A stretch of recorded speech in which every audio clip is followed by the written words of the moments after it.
Okay, hello and welcome to another episode of Hiring and Inspiring. Today's guest is Paris Matin. Paris is a connection of mine for quite a while, actually, I think, on LinkedIn. He's Yeah, been in the recruitment industry for many years. I hope he doesn't mind me introducing him as a bit of a veteran yeah, from the industry. He's been around, I think, over 10 years, 13 years. yeah. 13 Been years, doing showing this. your age as well, mate, with the grey hairs. So, so Yeah, he's a recruitment veteran. He's been particularly in the healthcare space. So, catching up with him today, chatting all things recruitment, as I love to do on this show, finding out a little bit about his career journey, how he sort of got to where he is, and the tricks and tips he's got, and any wisdom and an opportunity for him to reflect on his career a little bit as well. So, Paris, with that introduction, mate, welcome to the thank you. show. How are you getting on? Yeah, good, good. Pleasure to be here and having a chat with you. And like you said, we've been connected now for a couple of years, I think, but never had the opportunity actually to sit down and have a chat. So, looking forward to our session today and chatting all things recruitment. Absolutely, mate. So, as I touched upon briefly there, your background is in terms of recruitment, very much that aged care, healthcare space. What is it about that particular industry that you enjoy?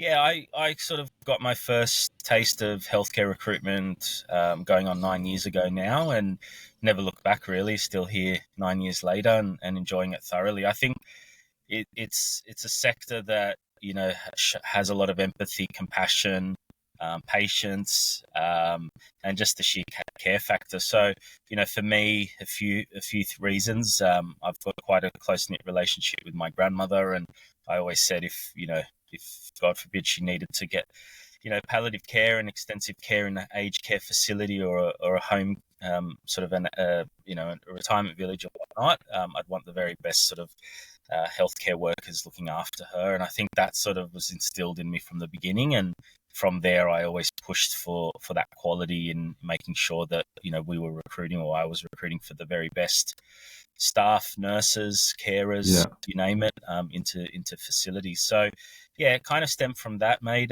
But also, I really enjoy that sector. It's very rewarding, as we know.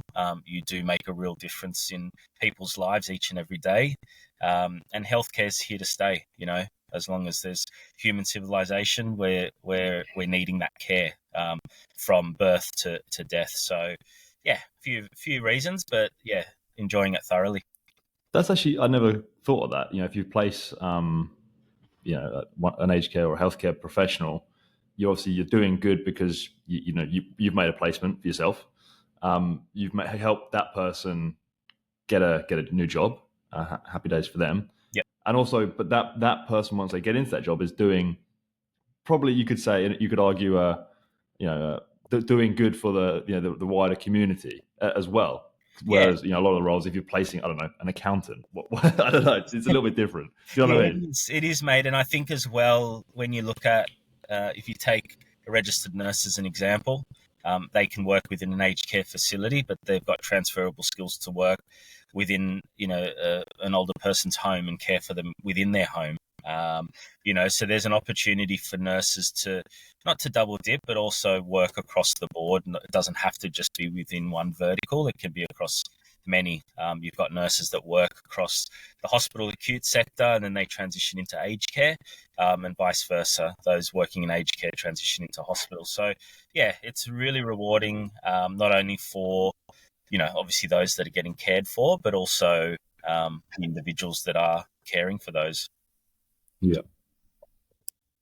It's not a space I know particularly a lot about in Mm. terms of the types of roles you've typically worked on. Is it how does it work? Is it like Yeah, contracts? Is it permanent roles? Is it nurses? Is it senior positions? How does it all sort of work? I yeah, don't know much about it. it's pretty structured in the sense of, healthcare's got various sort of vertical streams. You've got obviously acute, which is more your hospitals, and that can you can factor in there nurses, doctors, allied health specialists, social workers, to obviously residential aged care, where it's just purely residential aged care facilities in communities and regions, and that's typically more sort of nursing backgrounds that would work in those areas or those facilities, to then allied health, and that's such a wide scope as well. You've got physiotherapy, both within private clinics and also out in the community setting. The NDIS plays a big part in the allied health space at the moment, and needing more and more allied health professionals for that. But in terms of myself and my background in recruiting in healthcare, it's been across the board, mate. I think the only probably no, actually, I've done a bit of executive search recruitment in healthcare as well. So, yeah, all sort of verticals I've touched on, and I did that. I wanted to do that over the years as well, so I could sort of get a feel for different verticals and how business or organizations worked in those different verticals, to see if there was a slight difference or if I could replicate that in a different or another sort of vertical in healthcare. So, yeah, very, very, very rewarding in that respect, but enjoyed it thoroughly. And I can't say I've got one particular vertical that I enjoy recruiting across than the other. They're all very rewarding, but sort of touched on all sort of verticals to date, which is exciting. Yeah, gotcha. And obviously that, the space we've talked about, the aged care, healthcare space is an area you've really carved a niche for yourself in that particular industry. You've been focused on that for your career. I always think about, as a recruiter, it is really important to know your market and get embedded in network and really get deep into that and entrenched into that particular market. How important is that in the healthcare space, and how Yes. important has you sort of carving and owning that niche defined your success? Yeah, I think it's very important, especially from a competitive standpoint. If you're up against 10, 15, 20, 30 agencies that, you're all competing for that one job or that one client, or trying to retain the best candidates, you want to stand out. You want to sort of put across a point of difference, so to speak. So, yeah, making sure that you really understand your market, and then you go out to market and be that sort of go-to within that respective vertical. For me, allied health is quite close to my heart as well. Before venturing into recruitment, I was a semi-professional tennis player, and I aspired to be sort of top 100.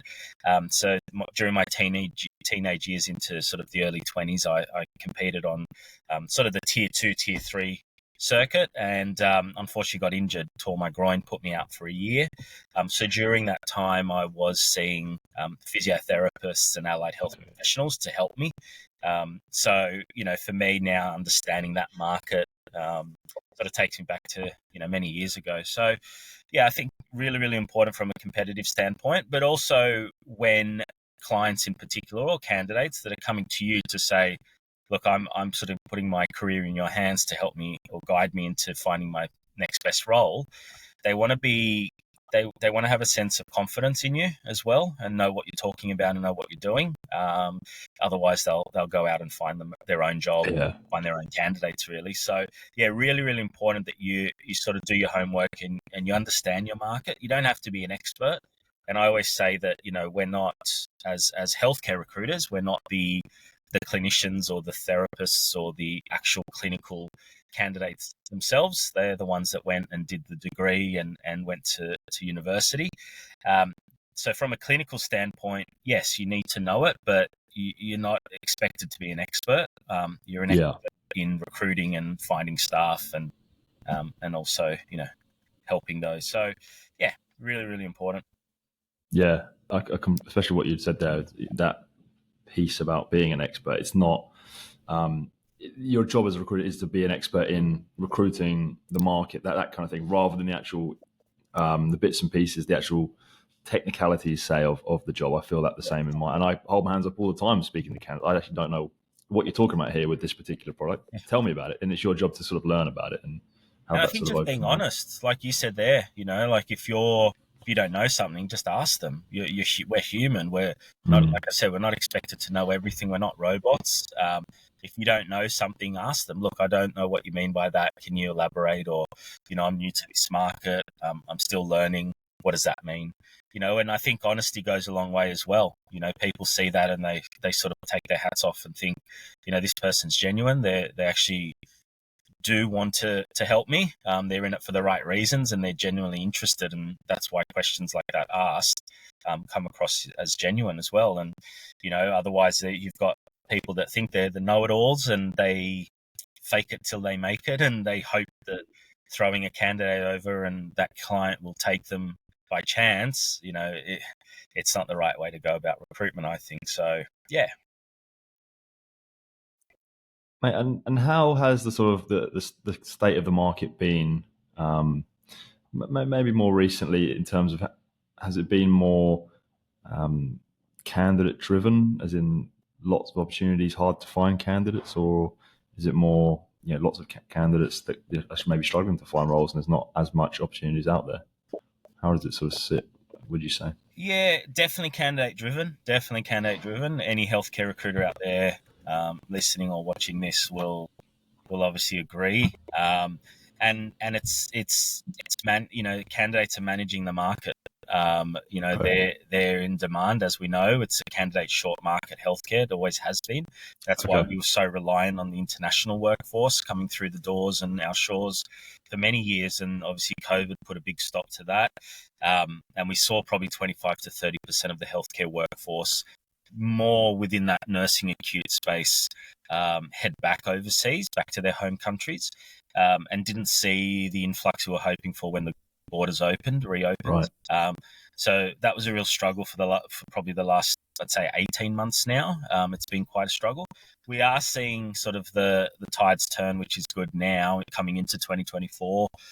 I'm hearing a lot through my networks, not only here, but also across in the UK and also Southeast Asia, that more candidates are wanting to come back out to Australia and go back to their plans of traveling and working and living life in Australia. So we're hoping we'll see that come through this year, but definitely a candidate driven market, particularly within allied health. You're seeing, for example, occupational therapists being offered on the spot, literally in an interview stage, getting a contract, sort of shifted over to them across the table to say, look, we want to take you on. Here's an offer. Here's your contract. Sign on the dotted line.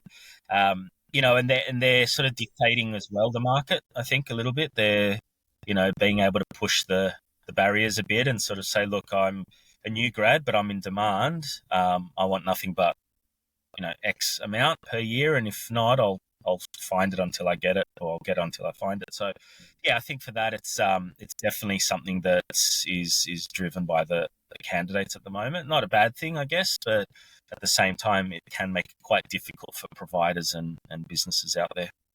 What would be, if it is hard to find candidates, what would be some maybe tips or tricks that you use to really find or unearth a little hidden gem of a candidate in your particular market? What would be Yeah, go-to? I think it's definitely consistency, like consistently, being in contact with candidates. So if you've been in contact with candidates for, let's say, Christmas, and wishing them a Merry Christmas, checking in with them in the new year, Happy New Year, how was your break, did you get one, etc., to then putting sort of a timeline on it, and putting in your calendars, whether it's every 2 weeks, every 4 weeks, every 8 weeks, but making sure that you're consistently checking in with candidates, because as we know, the best candidates are sort of the candidates that are currently in work or jobs. They're the passive ones that aren't looking, but if the grass was greener elsewhere and they saw that opportunity, they might start to have a chat.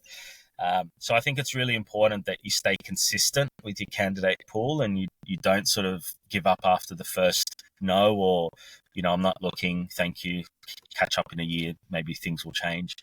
So definitely consistency there. Networks, continuously networking and getting your name out there, and making sure that you stay well networked as well, I think is important. Meeting the right people within your sector or vertical.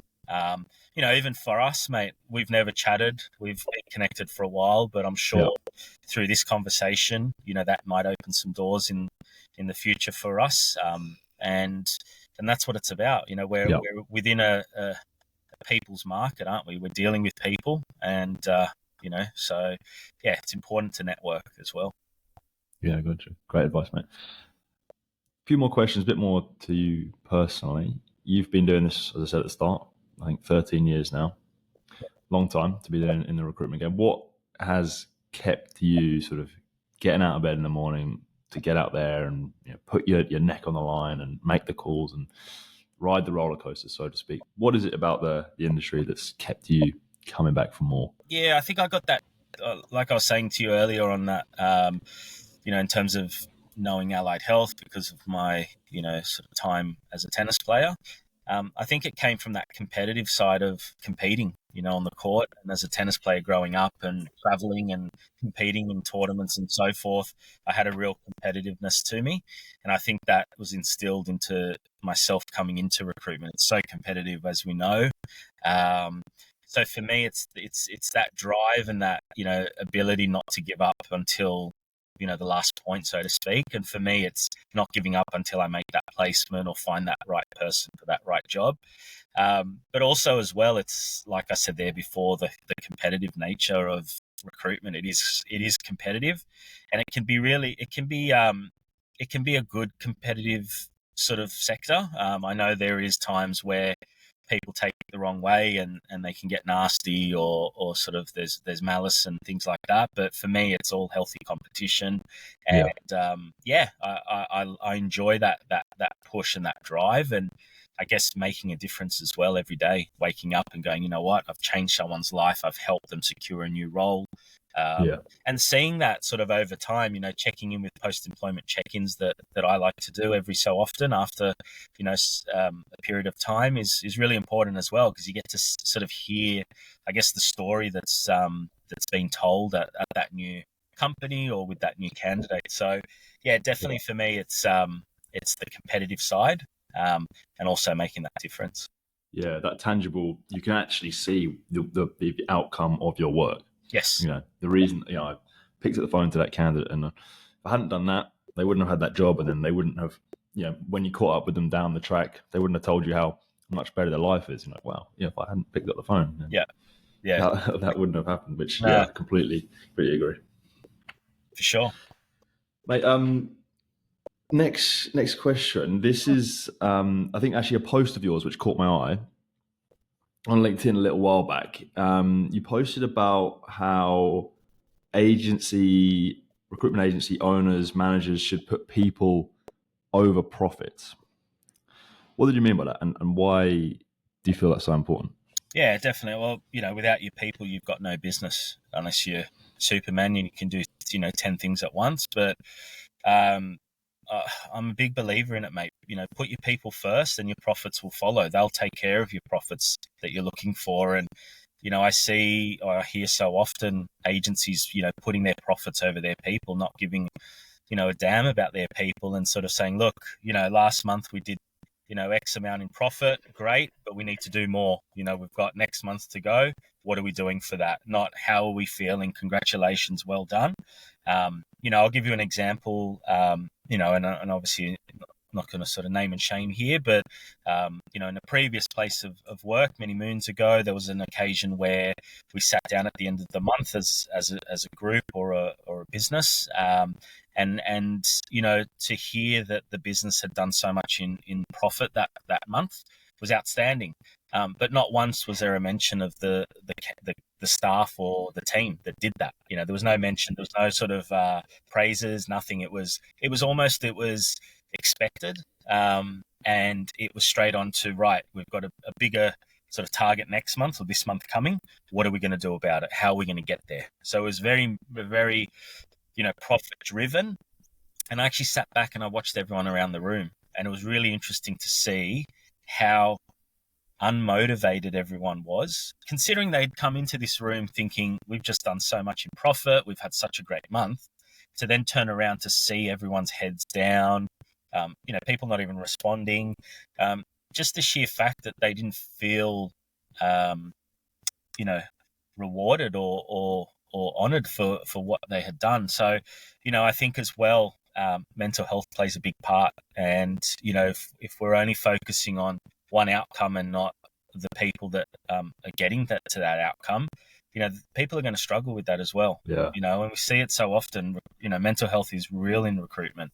It really is. And it's actually alarming and shocking how much, of mental health is going on in the recruitment sector. I think there's still quite a stigma in the industry, but I think we're getting better at it. I'm a huge advocate for that as well, mental health in recruitment, and I continuously push and strive. Yeah. But I think, mate, without your people, you've got no profits. So look after the people, and they'll take Yeah. care of your profits. I think about that. Obviously, the profits and the money side of things it drives the business. Of It is without that, important. you've got no business, right? But Yeah. without the profits, without your people, how are you going Yeah. to get to the profit? So, And it's one of those things. I don't know about you. Whenever you catch up with someone, maybe you used to work with, you never talk about, oh, do you remember that? Do you remember that month in whenever when we did that much revenue or whatever? You never talk about that no, stuff really. You talk about like, I don't know, the funny stuff that happened or the great night out you had. yeah. It is important, but it's sort of, I don't know.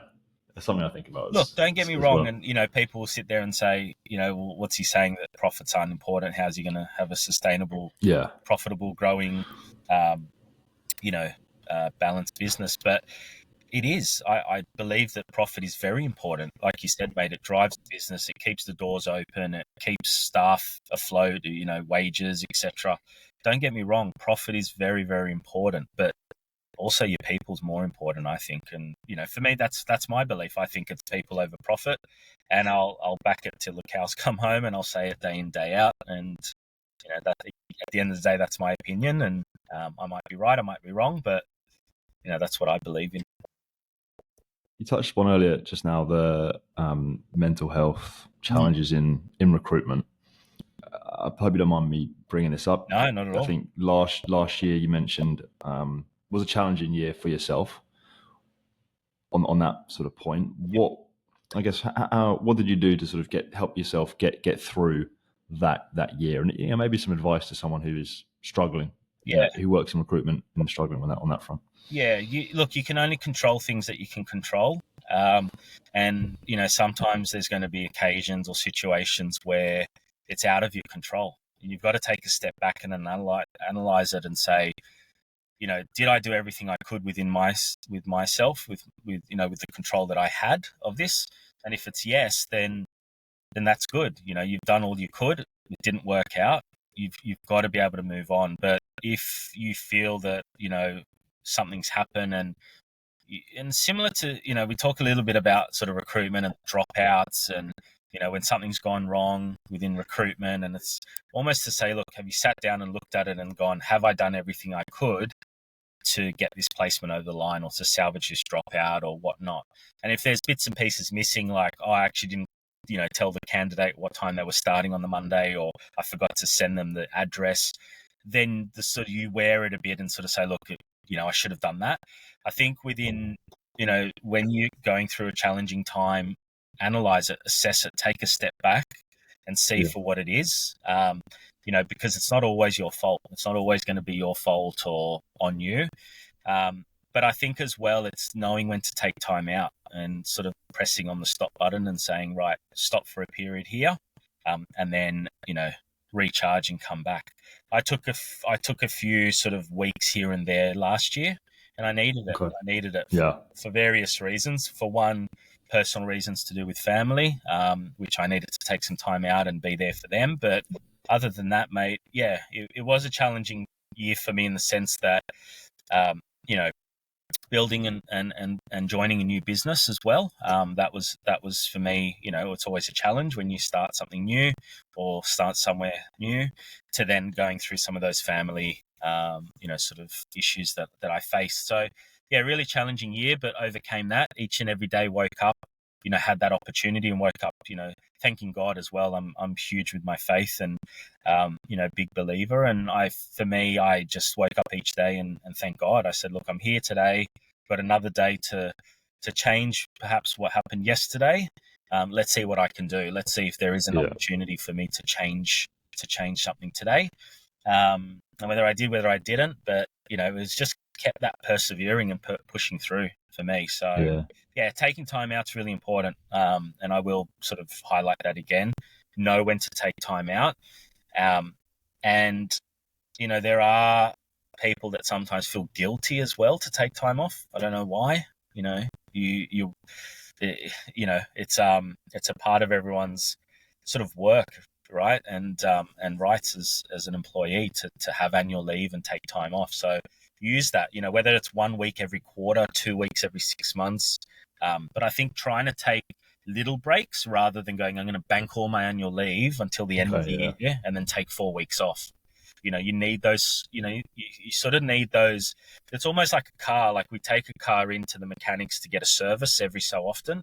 You don't wait a year or two to get the car serviced. You take it every quarter or, every 10,000 or 15,000 kilometers. So, we've got to take care of ourselves as well. It's really, really Yeah. important. Great advice, mate. I think the main thing I'm just going to pick up on that is probably don't be too hard on yourself. A lot of the time as recruiters, as you say, ask yourself, have I done, if maybe you had a bad month or a bad day or whatever, have I done everything I can? And a lot of the time you've Yeah. given it everything you've got.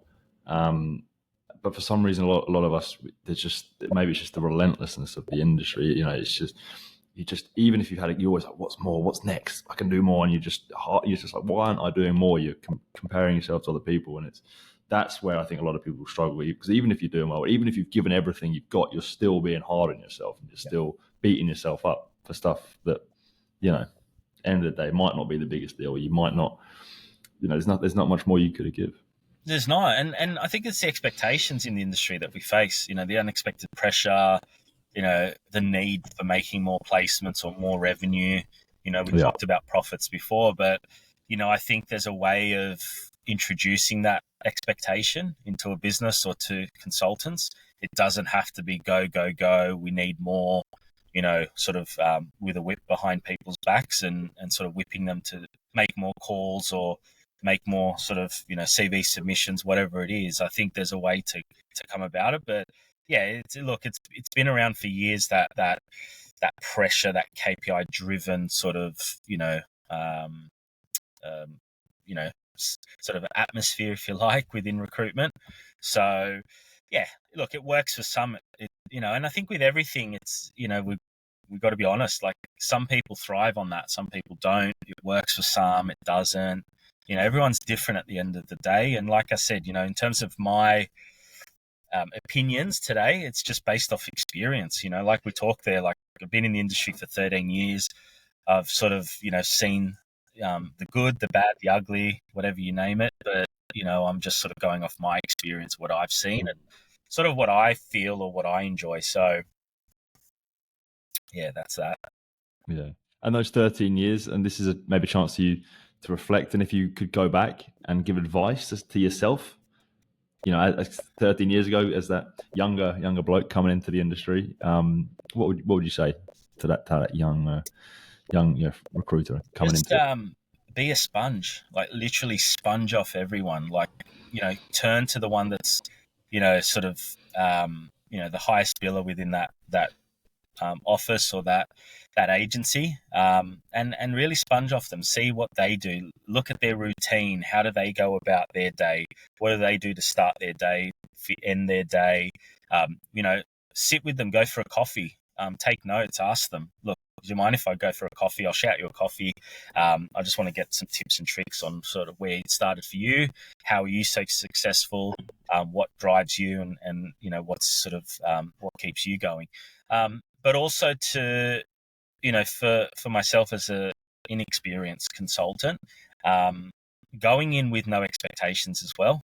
Just going and going in with everything and wanting to learn everything possible. And for me, coming into recruitment for the first time, I remember I was quite a sponge, because how I got into recruitment was interesting. I didn't sort of fall into recruitment like most. I actually wanted to get into recruitment. So much that I asked to be an unpaid intern at an agency that I got my foot in the door with. And I think at one point in the interview, I was like, look, I'll pay you $50 a day to have me here. And she was like, no, we're not taking money off you, but you obviously want to be here or you want to get Yeah. into recruitment. I said, yeah, absolutely. Like, I really want to get into it. So I started off as an unpaid intern, and basically what I did was I sat behind the consultants and I would just watch how they made BD calls, candidate calls, arrange interviews, to helping them with administration, picking up the phone, taking notes.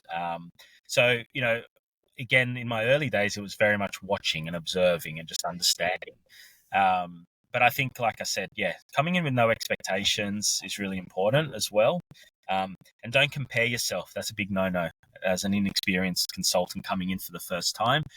Coming in and sort of being there month 2, month 3, month 4, you may not have made a first placement yet or got the results you wanted, but seeing others doing that around you, you can't compare to them because everyone's different. Everyone comes from different backgrounds, different, people might have beginner's luck. They might have things given to them. You never know the situation or sort of why. So never, never, never compare yourself to others. And that's what I see so often with recruiters coming in for the first time.